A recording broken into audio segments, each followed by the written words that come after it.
beloved, Boss Mike, Cervera.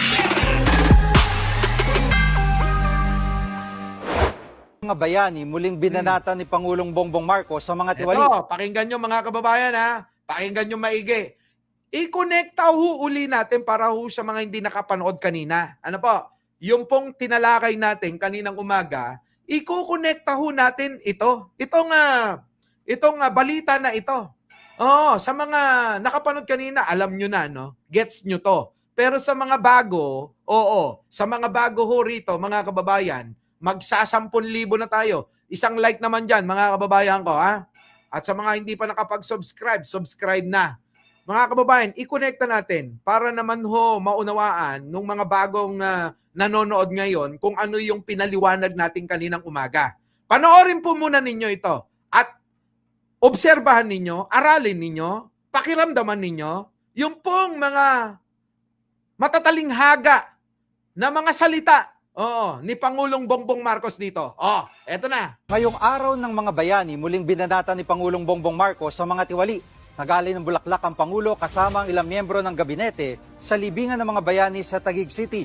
Sa kanyang talumpati, binigyang diin ng Pangulo na dapat labanan ng mga mapang-abuso sa kapangyarihan. Pati raw mga opisyal na inuuna ang pansariling interes kaysa kapakanan ng bayan. Nauna ng pinaigting ng Pangulo ang investigasyon sa maanumalyang flood control projects. Nako, mga kababayan. Ayan na, ha? Bilang Pilipino, may pananagutan tayo sa ating bansa na maging mas mapanuri sa mga mali. Na isiwalat ang panluloko.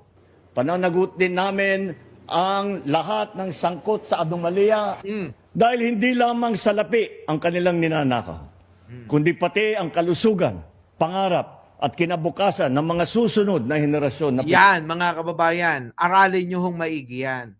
Maaari po, mga kababayan, na ang magiging posisyon, hayaan nyo muna si John Vic, mga kababayan, hayaan nyo po muna. Dito muna tayo kay General Torre, Ayon, mga kababayan, sa ating bubwit, eto na nga ho. Alam naman natin na yung mga mayors ay malaki po ang dapat na iambag at dapat na nakakaalam una sa mga nangyayari sa kanilang mga nasasakupan. Katulad ng mga proyekto ng ng DPWH. Tulad nga ng flood control na yan, mga kababayan. So ngayon, ang tanong, mga kababayan ko, eto bang posisyon na ito ay talaga po bang tutulong?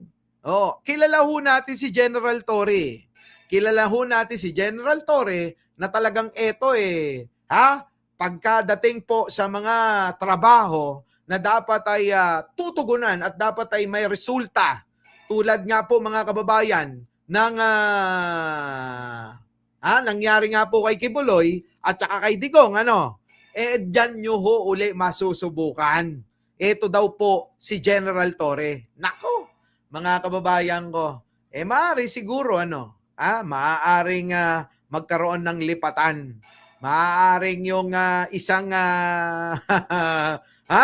maaaring yung isa na nakakaalitan, baka malipat sa ibang posisyon yan. At si General Torre, maaari ding humalilian. O maaaring, mga kababayan, malagay din sa isa pa na isang departamento, itong si General Torre, maaari din po kasi, mga kababayan ko, maraming posibilidad. Unang araw pa lang ito, mga kababayan. Kaya, wag kayong magalit. Ayan, mga kababayan, nagagalit si Eva Alagaw. Easy lang kayo, Sabi ng ating bubwit, mga kababayan, easy lang kayo. Meron direksyon yan na tatahakin. Yung direksyon na yan, mga kababayan, sigurado naman Marites Musni, baka naman, yan naman yung makakatulong sa nais gustuhin ni Pangulo na managot lahat itong mga tiwali, itong mga nuknukan ng mahal sobra ang pera, itong mga kurakot, itong mga sangkot sa sindikato ng flood control scam. Yan, mga kababayan. So anong palagay po ninyo? Opo, ha? Paki-comment na lang ho. At mga kababayan, babalik tayo maya-maya mga kababayan dahil ngayong maghapon, mainit na mainit po itong usapin ho na ito. Oo, mainit po ito mga kababayan. Maghapon po itong pag-uusapan ng marami nating mga kababayan. Marami ho talaga ang interest ngayon. Sabi ko nga sa inyo, ngayong oras na to, abay tad-tad ho ako ng mga mensahe. Marami hong nagtatanong, maraming mga tumatawag, at mga kababayan ko, hindi natin kasi alam kung ano pa talaga yung pinaka-final na mangyayari dito.